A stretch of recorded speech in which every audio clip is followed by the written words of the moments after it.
बोलो दोस्तों, कैसे हैं आप। मैं आपका Pankaj sir, concept of physics bye Pankaj sir में आप सभी का स्वागत है। अच्छे होंगे। तो आज हम लोग लेक्चर नंबर 9 पढ़ेंगे। जैसा कि हम लोग जो पिछला लेक्चर पढ़े थे उसमें हम लोग एक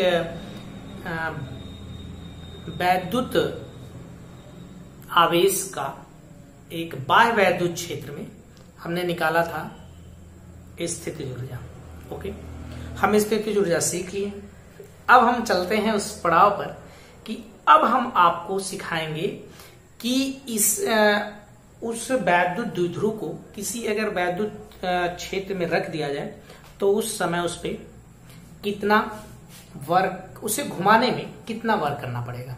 राइट, तो इसके लिए हमें कुछ बातें जानना जरूरी है। तो हमारा एक समान वैद्युत क्षेत्र में स्थित वैद्युत द्विध्रुव को घुमाने में क्या क्या कार्य है।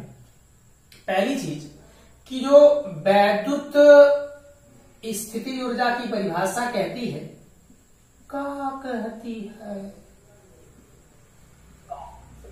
देखो ये कहती है कि फाइनल मतलब कि अंतिम माइनस प्रारंभिक बराबर माइनस जो होगा वो किस बल द्वारा किया गया कार्य रहेगा, वैद्युत बल। थोड़ा मैं छोटा लिख रहा हूं।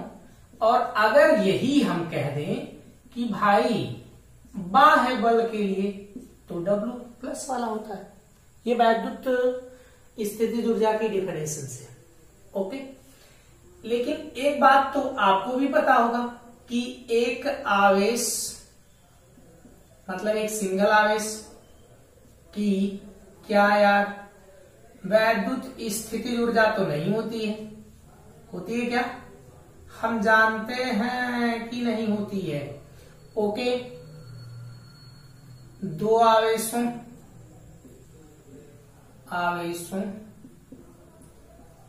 के निकाय की क्या है वैद्युत स्थितिज ऊर्जा होती है, कुछ न कुछ होती है। कितनी होती है, 1/4πε0 Q1 Q2/R। जैसे इनको यहां पर रख दिया जाए R दूरी पर ना भाई, ये Q1 Q2। वैद्युत द्विध्रुव भी हम जानते हैं। वैद्युत द्विध्रुव क्या होता है, बड़ा आसान सा, जब दो बराबर किंतु विपरीत आवेश को एक दूसरे से बहुत कम दूरी पर रख दिया जाए तो ये जो निकाय सिस्टम बनता है उसे हम वैद्युत द्विध्रुव कहते हैं। इनके बीच की दूरी कितनी ली जाती है, 2L ली जाती है। वैद्युत द्विध्रुव का आघूर्ण कैसे निकाला जाता है, इनमें से किसी एक आवेश और इनके बीच की दूरी, इसकी दिशा किधर से किधर होती है, माइनस से प्लस की तरफ इसकी दिशा होती है। ये तो बाकी बातें हम जानते आ रहे हैं। नहीं जानते इस बात को, जानते तो हो ही, नहीं जानत हो कि जानत हो। हाँ जी, ओके, ये सारी बातें हमें पता है जो मैंने इधर लिखी है। आइए अब हम इसको घुमाएंगे। पहले तो घुमाएंगे ही नहीं, पहले हम उसको एक वैद्युत क्षेत्र के अंदर रख देते हैं। तो यहां पर हम थोड़ा सा आपको लिखते हैं और बात एकदम बेहतर ढंग से समझ में आएगा, घबराइएगा मत। माना एक क्या भाई वैद्युत द्विध्रुव को किसमें रखा गया है, एक समान वैद्युत क्षेत्र में थीटा कोण पर रखा है। ओके, तो बल युग्म का आघूर्ण कितना होगा बोलो, टाउ बराबर PE साइन थीटा। ऐसा हमने पढ़ रखा। वेक्टर फॉर्म में लिखते हो इसको तो क्या होता है, P क्रॉस E होता है। है ना, ऐसा होता है वेक्टर फॉर्म में, इसको ऐसे लिखते। इसकी जो दिशा होती है वो किधर होती है, क्लॉकवाइज। अब यहां थोड़ा सा आप देखिएगा इसका क्या मतलब है और हम कैसे इसको इस तरह बोले तो क्लॉकवाइज। ज्यादा छोटा नहीं लिखा जा रहा भाई, ठीक है, दिख रहा होगा, बताया करो भाई दिख रहा कि नहीं दिख रहा है, राइट। जैसे यहां देखते हैं, इस तरह का एक वैद्युत क्षेत्र है, इनके बीच की दूरी बराबर होती है और इनकी दिशा एक तरफ होती है, तो इस तरह के वैद्युत क्षेत्र को हम क्या कह देते हैं, एक समान वैद्युत क्षेत्र कह देते हैं। कोई दिक्कत नहीं, कोई परेशानी नहीं, थोड़ा सा अच्छा लगूं मैं भाई, नहीं अच्छा लग रहा हूं। तो यहां पर एक इस तरह का वैद्युत द्विध्रुव रख दिया गया है, ये प्लस ये माइनस, इनके बीच की दूरी 2 है, ऐसा होती है। प्लस वाले पर बल किधर लगता है, क्षेत्र की दिशा में, माइनस वाले पे किधर लगता है, क्षेत्र के विपरीत दिशा में। तो अब ये इस तरह का है, किधर घूम कर आएगा, ट्यों ट्यों ट्यों। तो जो इधर घूमता है तो भाई घड़ी इसी तरह होती है, इतना जल्दी जल्दी बजाओगे भाई, 4 5 6 7 8 9 10 11 12 ऐसे, तो घड़ी इधर चलती है, ये इधर भाग कर आता है, तो इसलिए वहां पर हमने क्लॉकवाइज कर दिया। इस पे खुद का बल युग्म लगता है और इस बल युग्म के कारण ये भाग कर किधर आ रहा है, इधर आ रहा है। ओके, तो हमने इसमें काम किया, काम ये किया कि इसमें हम इसको रख दिए इस तरह का, है ना भाई, फिगर समझिएगा अच्छे से। ये एक समान वैद्युत क्षेत्र है और इसमें ये आपका एक वैद्युत द्विध्रुव है, इधर कहां भाग रहा है ऐसे ट्रिन ट्रिन ट्रिन कर, नहीं है, इस तरह का है। और ये किस एंगल पर रखा गया है, थीटा पे। इस पे ये प्लस क्यू है, थोड़ा सा एकदम छोटा लिखिए भाई, ऐसे प्लस क्यू, ये माइनस क्यू। ओके, इस पे फोर्स लगेगा इस डायरेक्शन में, इस पे फोर्स लगेगा इस डायरेक्शन। ये भाग कर ऐसे आना चाहता है, हम वार करना चाहते हैं कि इस पोजीशन से हम थोड़ा सा इसको और डिस्प्लेस्ड कर देते हैं,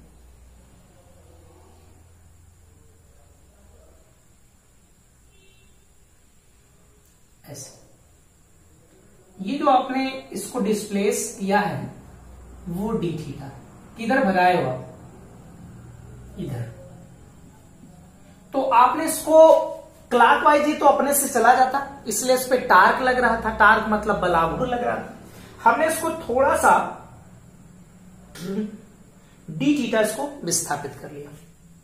ओके, तो हम यहां पर आपको बता दें क्या चीज, वो कैसा क्या किया गया है, क्यों इसका विस्थापन हुआ है या किस तरह का हुआ है, इस बात को थोड़ा सा मैं बताता। यदि क्या भाई वैद्युत द्विध्रुव को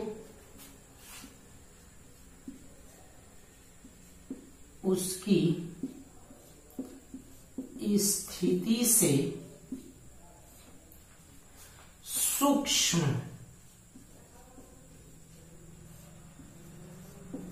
दूरी, यहां पर दूरी हम लोग डी थीटा क्या कर दिया जाए, विस्थापित कर दिया, विस्थापित कर दिया जाए। ओके, ऐसा होता है तो किया गया कार्य कितना होगा, किया गया कार्य, ये छोटा सा कार्य लिखेंगे क्योंकि हमने विस्थापन छोटा सा लिया है। तो कार्य बराबर क्या, अरे सर ये तो हमने पहले ही पढ़ा है, कार्य बराबर क्या पूछ रहे हैं, कार्य बराबर बल गुणा विस्थापन होता है। देखो भाई, अगर कार्य को हम पूछते हैं तो आप सही बता रहे हो, कार्य बराबर क्या होता है, बल गुणे विस्थापन ना। लेकिन यहां पर जो वस्तु है वह इस तरह विस्थापित हो रही है, यहां से इस तरह बल लगाने के बाद। तो इसका मतलब ये जो गति है वो किस तरह की है, लीनियर मोशन, ये है ना। लेकिन अगर कहीं पर वस्तु इस तरह घूमने के लिए तैयार हो, गोलाकार बना दिया ऐसा, और उसको मैं इसको ऐसे घुमाता हूं, पहले ये इसकी पोजीशन थी और हमने इसको इधर ऐसे ट्रिम किया, तो ये इस तरह की जो गति है ये घूर्णन गति करती है। तो वहां पर जो कार्य होता है, ऐसे देखो समझो, जैसे कार्य W बराबर आप जानते हो बल गुणे विस्थापन, ये किस में होता है, लीनियर मोशन में होता है। और अगर हम बात करें घूर्णन गति में, यानी कि कोई वस्तु घूम रही है, तो देखो जो बल होता है, जो बल होता है ये बन जाता है टार्क, मतलब बल आघूर्ण। जो बल काम करता है वो कौन काम करने लगता है, आघूर्ण काम करता है। यहां पर जो विस्थापन इस तरह का D होता है, यहां का विस्थापन थीटा होता है, यानी कि यहां विस्थापन थीटा, ऐसा। तो हम जब कार्य किसमें का निकालते हैं बताइए, जब हम कार्य इस तरह का निकालते हैं कि घूर्णन गति करती है, तो इस तरह का हम कार्य लिखते हैं, राइट। तो टाउ इंटू कितना विस्थापन किया आपने, डी थीटा, ओके। टाउ बराबर कितना है वहां से देख लीजिए, PE sine theta into D theta, और ये डी डब्ल्यू आया। अब बारी ये है कि हम इसे घुमाएंगे, कितना, एंटी क्लॉकवाइज। जो इस पे ये लग रहा है वो क्लॉकवाइज है, इस बात का ध्यान रहे। अच्छा जी, इधर का मिटा दें, बात थोड़ी सी इसे आप नोट कर लिया करें, थोड़ा सा आप इसे नोट करिए, और इसके बाद आपको मैं आगे बता रहा हूं आपको। आप इससे इतना नोट कर लिए होंगे। अच्छा जी, मिटाने वाले कहीं रख दिए भाई, मिल गए। यहां ये वैल्यू हम याद रखते हैं, इसको ऊपर का मिटा देते हैं और उसके बाद इससे करते हैं। चलिए, ये आपको याद रख कराने के लिए मैंने इसको किधर घुमाया था, ये आपको याद रहना चाहिए। तो अब हम वर्क डन करना चाहते हैं कि टोटल से कहां तक घुमा के लिए वर्क डन कराना चाहते हैं। देखिए यहां पर समझिए इस बात को, ऐसा ये उस तरह की फील्ड है, मतलब वैद्युत क्षेत्र, और ये आपका रखा गया है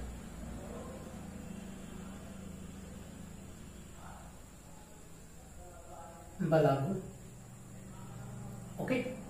इसमें P तो पता है ना, वैद्युत द्विध्रुव का गुण, जो P बराबर Q इंटू 2L होता है, E वैद्युत क्षेत्र है। इस समय इसका कोण जो है θ1, θ1 से हम इसे घुमाकर, θ1 से इसे हम घुमाकर थोड़ा सा इसे कर, क्या फर्क पड़ता है, थोड़ा सा ऐसे, चलो ऐसे। इस समय हम इसको θ2 कर दिए, है ना, θ2 ना मोटा हो गया, θ2 हुआ था। इतना मीठे हो गए, कैसे रही से मेरी बात, इतना गंदा करते। इस पे इधर फोर्स लगेगा, ये प्लस क्यू है, ये माइनस क्यू है, इस पे इधर बल लगेगा, ऐसे, है ना। लेकिन हम इसको जबरदस्ती एंटी क्लॉकवाइज घुमा रहे हैं। तो वैद्युत द्विध्रुव को कहां से कहां तक लेके जाना भाई, देखिए ध्यान दीजिएगा। वैद्युत द्विध्रुव को, है ना भाई, को θ1 से θ2, ओके, θ1 से θ2, θ1 S था, θ1 से θ2, θ1 से θ2 मतलब कैसे भाई, एंटी क्लॉक वाइज। शायद आपको समझ में आ रहा होगा, ये हम घड़ी के विपरीत जा रहे हैं, घड़ी की क्या है, विपरीत। बात समझ में आ रही है? घड़ी के हम क्या हैं, विपरीत। तो हम घड़ी के विपरीत ऐसे इसको ले जा रहे हैं। θ1 से θ2 घुमाने में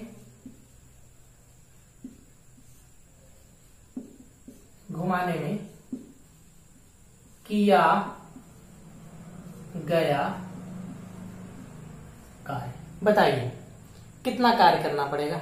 इसको अगर घुमाया जाए तो घुमाने में कितना कार्य करना पड़ेगा? अरे भाई W तो ये है, टोटल वर्क डन हो जाएगा, काम किया गया। और आप कितना काम किए थे छोटे से कोण के घुमाने के लिए? इतना। कहां से कहां तक घुमाना उसको? θ1 से θ2 तक लेके जाना। दिख रहा है इससे? अच्छा, इसमें से जब इसकी वैल्यू रखी जाएगी dW की यहां से, तो ये P तो रहेगा, साइन को हम अंदर कर लेते हैं, साइन थीटा, और ये डी थीटा। θ1 से कहां तक? θ2 तक। अब बच्चे सब सोचेंगे कि अब सर इतना बड़ा डेरिवेशन, ये जो इंटीग्रेशन कराएंगे, समाकलन कौन से करेगा? तो थोड़ा बड़ा याद रख लो। कास का क्या होता है, बस ऐसे याद रख लो। साइन का क्या होता है, कॉस होता है, क्या होता है ना? तो इसमें कॉस होता है, माइनस कॉस बल्कि। तो यहां देखो माइनस, इसको हम ऐसे लिख लेते हैं, ई माइनस कॉस थीटा, यहां से θ1 से θ2 है ना भाई। पहले कौन सी लिमिट रखी जाती है? Upper limit. तो यहां आ जाएगा PE, देखना भाई, माइनस कॉस θ2, फिर माइनस फार्मूले के लिए, फिर ये वाला माइनस कॉस θ1। ये माइनस माइनस प्लस हो जाएगा, पहले हम लिख लेंगे। तो W बराबर कितना? PE cos θ1 minus cos θ2। ये इसका किया गया कार्य आएगा कि जब हम उसे θ1 से कहां लेके जाएंगे? θ2 लेके जाएंगे। ओके, लेकिन बात यहां पर थोड़ी सी खत्म नहीं होती। बात एक ये है कि हम इसको ऐसे न रखें ना, हम इसको मान लो ऐसे रखे थे, ऐसे। पहली बार इसको ऐसे पट किया गया था, इस पे यहां प्लस क्यू चार्ज है, इस पे माइनस क्यू। इस पे बल जो लगेगा वो विपरीत दिशा में, इस पे उसी की दिशा में। अब इसको इस तरह रखा गया है, तो बताइए पहला वाला एंगल कितना? θ1। तो हम इसमें ले लेते हैं, यदि θ1 बराबर 0, कैसे? इसी दोनों एक डायरेक्शन हो गए, जिधर E है उधर ही कौन है? P। P मीन्स कौन? इस P का जो वहां पर ये थीटा है, जो ये वाला थीटा, इसके लिए टाउ बराबर PE साइन थीटा। तो है जो थीटा वो किसके किसके बीच का कोण है? P और E। P मीन्स कौन? देखो भाई, ये प्लस क्यू, ये माइनस क्यू, तो इसकी दिशा माइनस से प्लस की तरफ होती है, वैद्युत ध्रुव के आघूर्ण की। और ये E है इस दिशा में, तो ये कितना? कोण थीटा, वही कोण थीटा है ना भाई। यहां पर इसकी दिशा किधर है? इस तरह हो गया, P 0 अंश हो गया। फिर हमने इसको ऐसे घुमाया भाई, देखो ध्यान से, ट्रिन ट्रिन ट्रिन, कितने कोण पर? थीटा। मतलब ऐसे था भाई, ऐसे वैद्युत क्षेत्र भी इधर और P की भी दिशा इधर। फिर ऐसे किया, इसको मैंने anti clockwise Drew Drew Drew करके, तो यानी कि θ2 हमने कितना घुमाया भाई? θ2 equal to theta, θ2 equal to theta. दिख नहीं रहा, थोड़ा इधर करिए। तो यहां से θ2 इक्वल टू थीटा कर दिया। तब जो किया गया कार्य होगा वो कितना आएगा? देखो PE यहां से कॉस थीटा की वैल्यू 0 माइनस कास थीटा यहाँ पर, तो यहां आ जाएगा W बराबर PE इस यहां पर कॉस थीटा। यानी कि ये फार्मूला तब का होगा, ये वाला, तब हम इस फार्मूले को यूज करेंगे जब वो एकदम इसकी मीन मतलब इस तरह से रखा हो, इस वैद्युत क्षेत्र की दिशा में रखा हो, फिर उसे हम किसी कोण पर घुमाते हैं करके, किसी कोण पर घुमाते हैं, तब के लिए फार्मूला है। और अगर पहले से ही कोई कोण बना रहा है, थीटा से थीटा 1 से थीटा 2, 30 से 60 ना, ओके, 60 से 90 ऐसा हो रहा है, तो हम इस वाले फार्मूले को यूज करेंगे। ओके, इसे आप नोट करें, देख लें थोड़ा सा, तो इसे आप नोट कर लिए होंगे, बहुत अच्छा, मिटा दें, ये आप और याद रखिएगा। ठीक, मिटा देते हैं।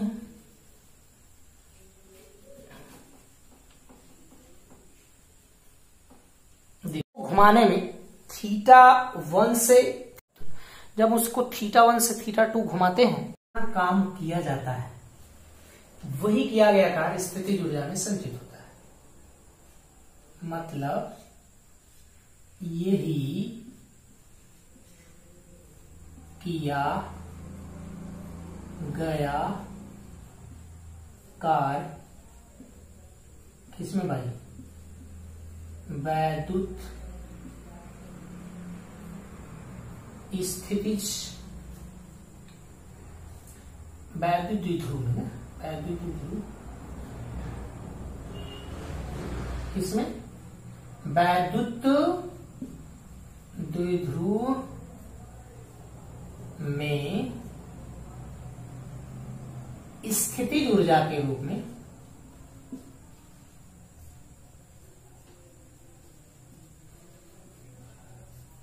ऊर्जा के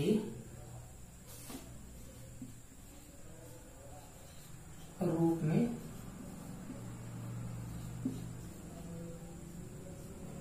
संचित हो जाता है। ओके, इट मीन्स ये कार्य हो गया, ये जो कार्य है वो स्थितिज ऊर्जा होगी। तो स्थितिज ऊर्जा के लिए हम जानते हैं कि अंतिम स्थितिज ऊर्जा माइनस प्रारंभिक स्थितिज ऊर्जा।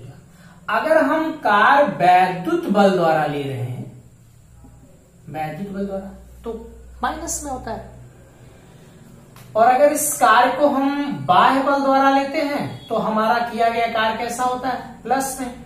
तो ये बाह्य बल द्वारा किया गया कार्य, बाह्य बल द्वारा किया गया कार्य। ओके, यहां पर इनिशियल और फाइनल की जो स्टेट है वो कैसी है कि एक बार वो थीटा कोण पर था इस तरह से, ये जो है वो थीटा कोण पर है ना, ई के साथ, ई के साथ, थीटा के नहीं बल्कि थीटा 1 पर है। फिर जब हम उसको घुमा देते हैं तो कहां चला जाता है, थीटा 2 पे चला जाता है, ये वाला कोण थीटा 2।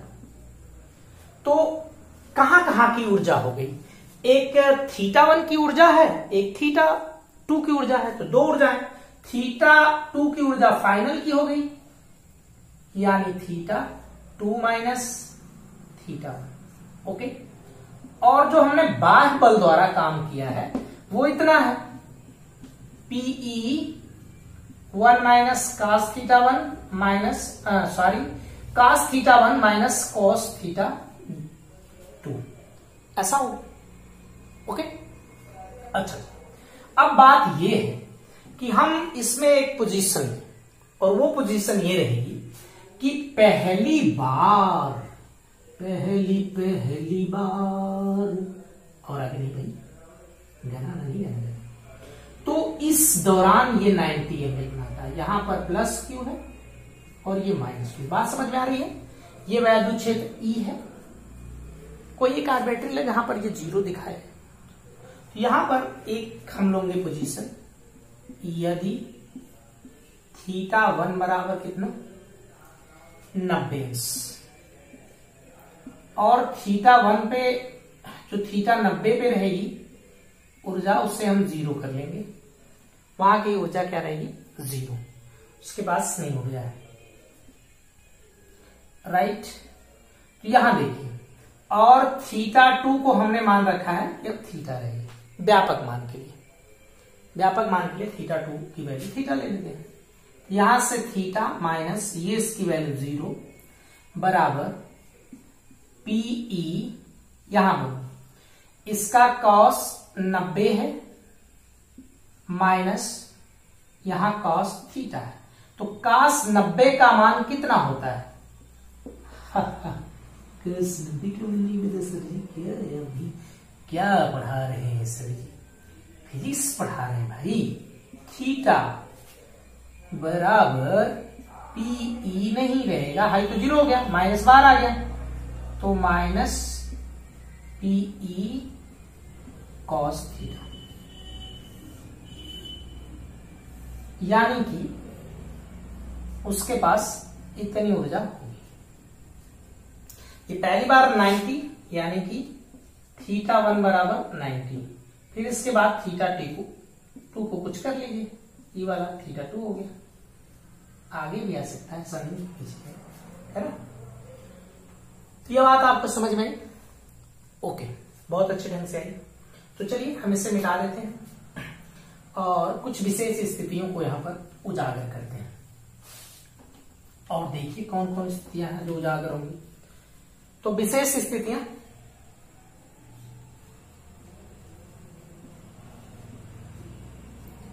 विशेष स्थितियां, स्पेशल केसेस, और इनमें से केस नंबर 1।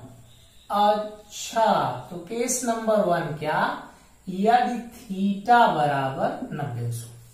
अभी हमने बताया कि थीटा बराबर 90 अंश होगा तो क्या होगा?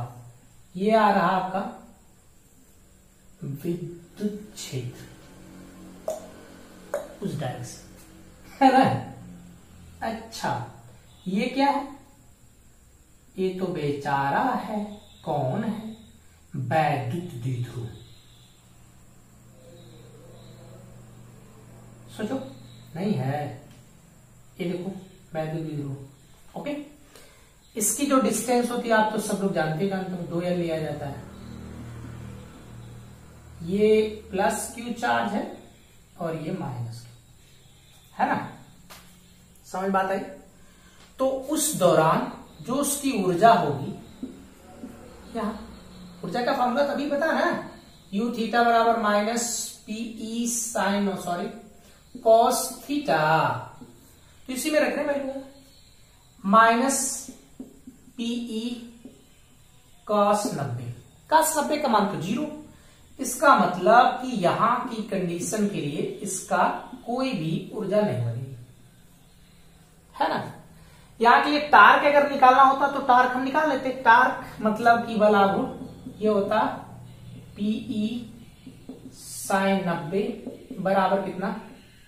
PE, इसकी वैल्यू मैक्सिमम होती है, मैक्सिमम मतलब अधिकतम, है ना? हर बार एक चीज ध्यान दीजिएगा, इस पे लगने वाला बल 0 होता है। कैसे? नेट बल, सॉरी, एक बल इधर लगेगा, एक बल इधर लगता है। यहां पर हर बार एक कपल फॉर्म होते हैं। कपल फॉर्म का मतलब जानते हैं? कपल फॉर्म का मतलब है, कपल फॉर्म का मतलब है कि एक युग्म बनाते हैं। तो जब भी युग्म में 2 बल होते हैं इस तरह का, एक इधर का बल, एक इधर का, और इनकी जो क्रिया रेखा समांतर होती है, तो एक बल आघूर्ण का निर्माण करते हैं। ये बल हमेशा बराबर और विपरीत होते हैं। ऐसा अगर एक समान वैद्युत क्षेत्र है तो, बात याद है, एक समान अगर वैद्युत क्षेत्र है तो, अगर एक समान वैद्युत क्षेत्र नहीं होगा तो अलग से कुछ, राइट? आइए case number 2। Okay, case number 2 क्या है? यदि मान लीजिए, इधर दिख रहा हो, इधर दिख रहा, यदि थीटा बराबर 0 अंश, यहां पर कोण तो आपको पता है किसके किसके बीच का, ये P और E की, तो थीटा बराबर कितना 0, इतना बड़ा क्या है, इसको काट दो। तो हमने इसको ऐसे लिटा दिया।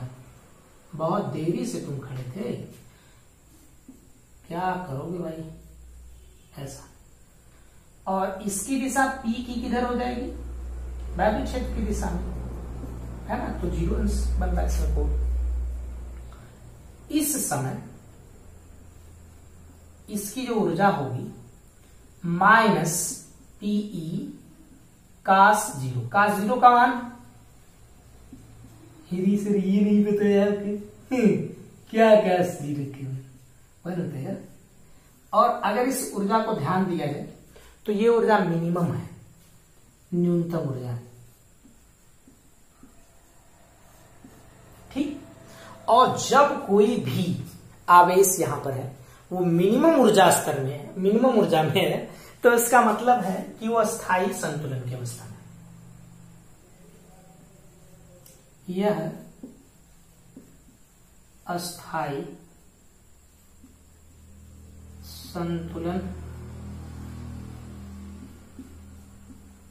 की अवस्था में है। ओके, ये स्थायी संतुलन की अवस्था में है। तो इसे आप एक बार नोट करें। एक केस और है, देखा जाए उसमें। इसे मिटा दें, हाँ मिटा दीजिए, मिटाना तो है ये।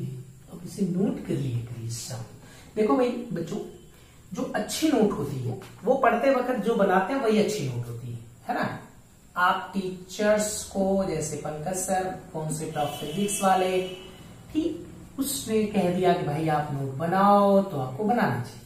थीटा इक्वल टू अगर मान लो 180, ये कौन सा कंडीशन आ गया भाई, ये रहा आपका वैद्युत क्षेत्र की दिशा। तीर चलाए साकी, यहां पर पलटी मार दी उसको, माइनस की उधर प्लस की उधर। अब वैद्युत द्विध्रुव की दिशा किधर हो जाएगी, माइनस से प्लस, यानी कि ई की दिशा इधर और वैद्युत द्विध्रुव के आघूर्ण की दिशा इधर। तो इसकी 180 अंश के बीच रखो। उस दौरान क्या होगा, यहां पर देखिए माइनस PE cos 180 अंश। अच्छा जी, तो 180 अंश का मान माइनस 1 होता है, तो माइनस माइनस ये प्लस हो जाएगा, यानी प्लस PE। और इस हालात में ये अधिकतम ऊर्जा है, ठीक, मैक्सिमम, अधिकतम यानी कि मैक्सिमम, राइट, मैक्सिमम, मैक्स। अब इस तरह से ऊर्जा अधिकतम है, तो ये जो अवस्था है इसे हम लोग कहते हैं अस्थायी संतुलन की अवस्था। यह अस्थायी संतुलन की अवस्था है। ओके, अच्छा जी, ये बात आपको समझ में आई। आइए एक छोटा सा ग्राफ हम लोग बना लेते हैं। देखिएगा ग्राफ को, देखो कैसे। आप पहले थोड़ा सा याद करिएगा, U तथा cos थीटा में ग्राफ। ओके, तो इसका ग्राफ कैसे बनेगा, इसको भी तो थोड़ा जानकारी। U बराबर माइनस PE cos थीटा होता है ना। अगर इस P की बात करें तो ये क्या है, वैद्युत द्विध्रुव है, और P वैद्युत द्विध्रुव हुआ तो भाई वो तो नहीं बदलेगा उसको। अगर हमने एक समान वैद्युत क्षेत्र लिया तो ये भी नहीं बदलेगा। तो इसका मतलब साफ हो रहा है कि यहां से U जो है किस पर निर्भर कर रहा है, U माइनस cos थीटा पर। और हमने थीटा के साथ इसका वेरिएशन देखा है, 90 के लिए इसकी वैल्यू 0 आ रही थी, और इस 0 के लिए कितनी आ रही थी, माइनस PE मिनिमम थी, और 180 के लिए कितनी आ रही थी, प्लस पीई। ओके, इनके बीच जो ग्राफ बनेगा वो इस ढंग का है। जैसे ये मान लो U है, तो U एनर्जी है, ये दोनों तरफ बदल सकती है, प्लस वाले में भी माइनस वाले में। ये थीटा है, तो थीटा इस तरह बदलेगा, कॉस के साथ हम लोग ले लेते हैं थीटा के साथ। कॉस में, कॉस वाला मैंने थीटा दिखा दिया इसमें, कॉस थीटा के साथ ना, चलो कॉस थीटा ले लेते हैं। थीटा एक कॉस थीटा के कोण के साथ वेरिएशन हमने कॉस थीटा ही दिखा दिया। तो यहां पर थीटा की वैल्यू 0। ओके, ऐसे मैं थोड़ा सा इंडिकेट कर देता हूं कितने कितने थीटा की वैल्यू रहेंगे, है ना। थीटा की वैल्यू क्या, 0 कर दिया जाए। अब इसके बाद आगे थीटा की वैल्यू 90 ले लेते हैं, यहां पर कहीं पर थीटा की वैल्यू 0, 90 ले लिया जाए, 90 0, ऐसे करके हम लोग ग्राफ क्रिएट करेंगे। तो 90 0, तो इसमें हम लोग, चलिए इसको हम लोग चलो 90 दिखा देते हैं, है ना। और इसके बाद 180 ऐसे बढ़ा देंगे। तो जब 0 था थीटा का मान यहां पर, यहां देखिए, तो पोटेंशियल एनर्जी मतलब कि वैद्युत तेज ऊर्जा क्या थी, पीई माइनस। तो माइनस तो नीचे रहेगा, यहां कहीं सपोज दैट इस तरह से, ये कितना, माइनस पीई। फिर जब ये वैल्यू कितना हुई, 90, तो 90 पे तो 0 है, इसका मतलब यहां देखिए यहां पर 0 है। ओके, जब वो 180 हो गई तो प्लस में कितना थी, यानी कि 180 में इतनी ही वैल्यू थी, तकरीबन यहां तक आएगा ऐसे, थोड़ा सा ऐसे सही कर दिया, ये 180, फिर ऐसे ये आगे बढ़ता है, ऐसे देखिए ग्राफ इसका है। यहां पर कितना है, प्लस पीई, इधर वाला माइनस। इस ग्राफ को बनाएं। और इसके बाद मैं अभी आपको इससे रिलेट क्वेश्चन बताता हूं, जो आपके बोर्ड एग्जाम के लिए भी है, थोड़ा एक अच्छा सा न्यूमेरिकल, जो अदर एग्जाम के लिए भी है, तो आप इस न्यूमेरिकल को देखें अच्छे से। ओके, इसे आप ग्राफ को बना लें अच्छे से, फिर इसके बाद मैं अभी न्यूमेरिकल लिखता हूं। तो देखिए एक क्वेश्चन है, आसान सा बढ़िया क्वेश्चन है, करते हैं। थोड़ा सा बाल देख लिया, अच्छा लग रहा हूं हीरो। अच्छा, एक वैद्युत द्विध्रुव को चित्रानुसार रखा गया, छोड़ दिया जाए, वो कह रहा है, मतलब ऐसे एक वैद्युत द्विध्रुव है, इसे छोड़ दिया जाए तो ये क्या करेगा, इस पे बल इधर लगेगा वैद्युत क्षेत्र की दिशा में, इस पे वैद्युत क्षेत्र की विपरीत दिशा में, और इस पर एक बलाघूर्ण लग जाएगा, और ये बलाघूर्ण उसको ऐसे घुमाएगा, मतलब कि इस तरह से उसको लेकर आएगा ऐसे। तो कह रहा है कि जब यहां से ऐसे गुजरता है तो इसकी ये माध्य स्थिति होती है, तो यहां से ऐसे गुजर, ट्रूं ट्यों ट्यों, तो कह रहा है जब इससे गुजर जाए ऐसे, ऐसे, तो उसमें कोणीय वेग कितना होगा, है ना भाई, कोणीय वेग कितना होगा। तो इस तरह से इसके बाद दो तरह की ऊर्जा होगी, पहले इस तरह से पोजीशन किया गया है, फिर तो उसमें रखा जाता है वैद्युत क्षेत्र में, तो स्थितिज ऊर्जा होती है, अगर वो मोशन करने लगता है, यानी गति करने लगता है, तो उसमें गति ऊर्जा भी होती है ना। तो यांत्रिक ऊर्जा के संरक्षण के सिद्धांत से, तो इसमें दो तरह की, मतलब कि इनिशियल में यानी प्रारंभिक स्थितिज ऊर्जा प्लस प्रारंभिक गतिज ऊर्जा बराबर, राइट, अंतिम स्थितिज ऊर्जा प्लस अंतिम गतिज ऊर्जा। प्रारंभिक स्थितिज ऊर्जा कैसे निकालोगे, आपने पढ़ा है कि पीई कॉस थीटा होता, लेकिन ये तो 90 अंश का कोण बना रहा है इसके साथ 90 अंश का कोण बना रहा है, इसका मतलब कि यहाँ 90 हो गया। प्लस आगे बताइए, इसके बाद यहां पर के इसके पास स्थिति ऊर्जा तो होगी नहीं, बराबर यहां देखिए जब वो इस तरह से घूमकर ऐसे हो जाता है तो इसमें ऐसा हो जाता है इस तरह का, है ना।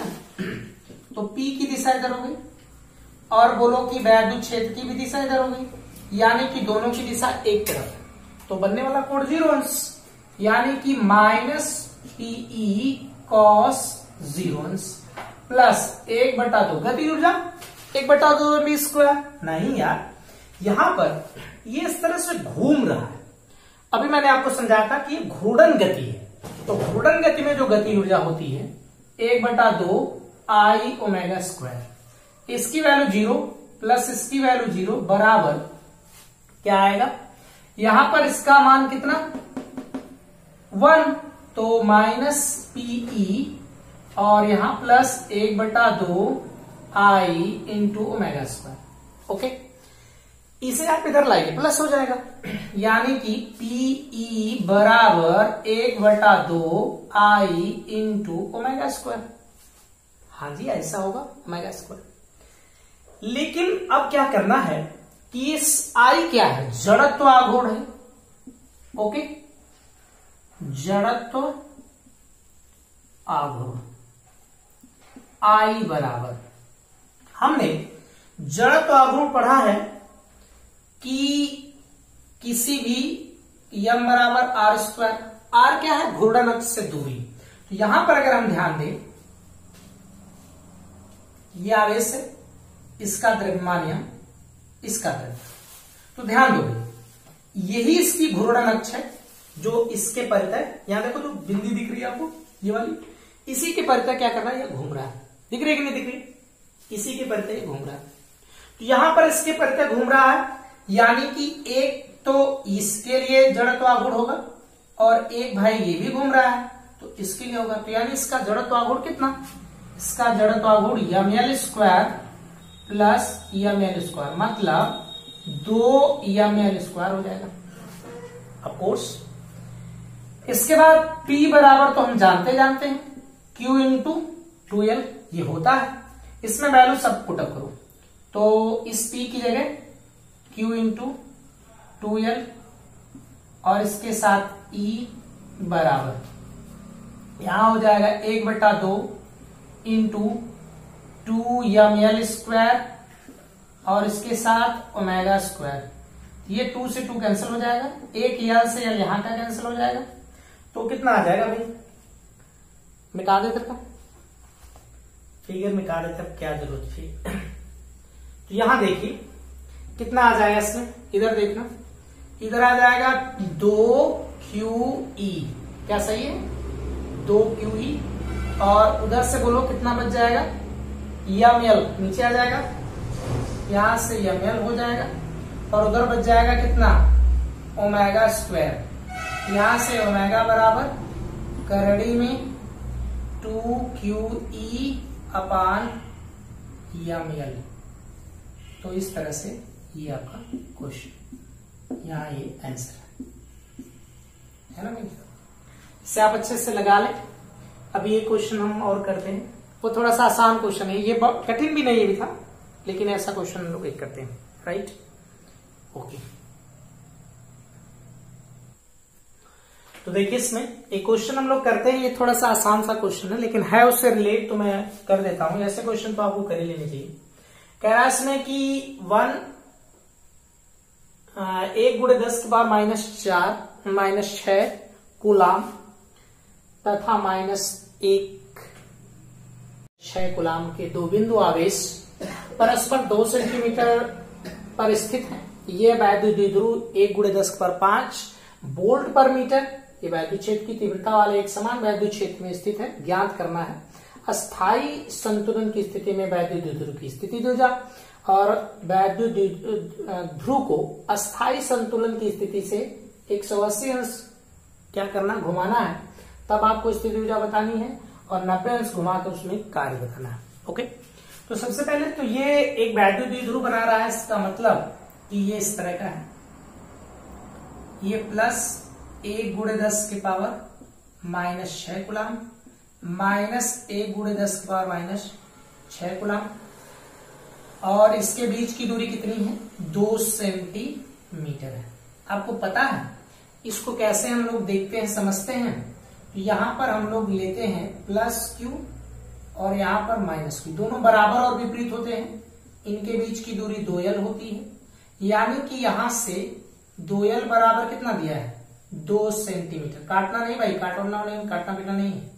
तो 2 गुणे 10 के बाद माइनस 2 मीटर हो जाएगा। ओके, आइए हमें पहली बार उसको संतुलन की स्थिति में बताना, स्थायी संतुलन की स्थिति में।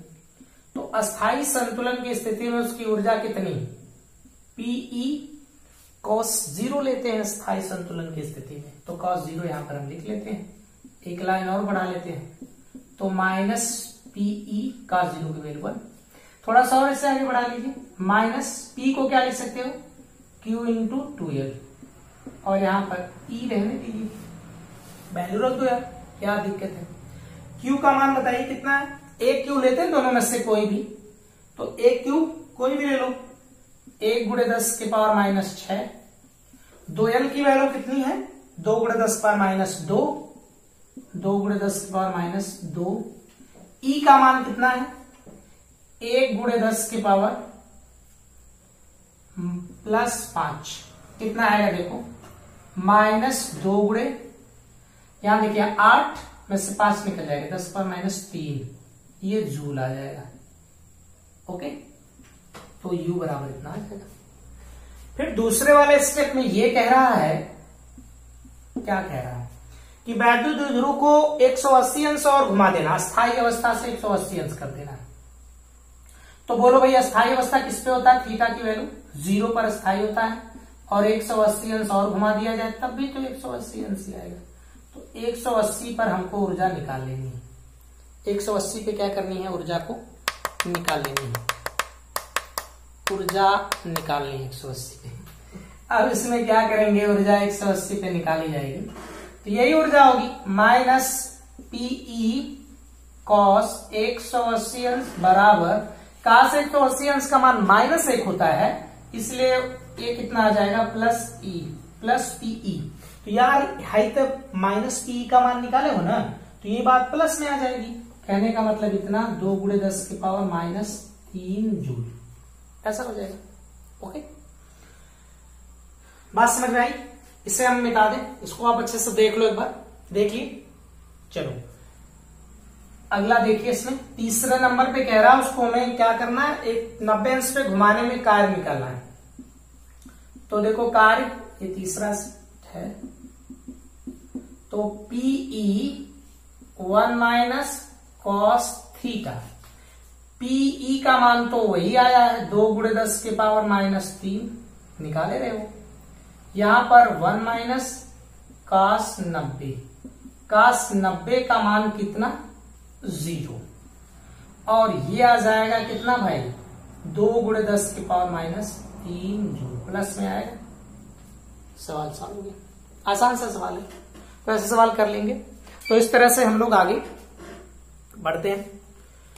तो आज का lecture finish, so thank you, next video में मिलेंगे।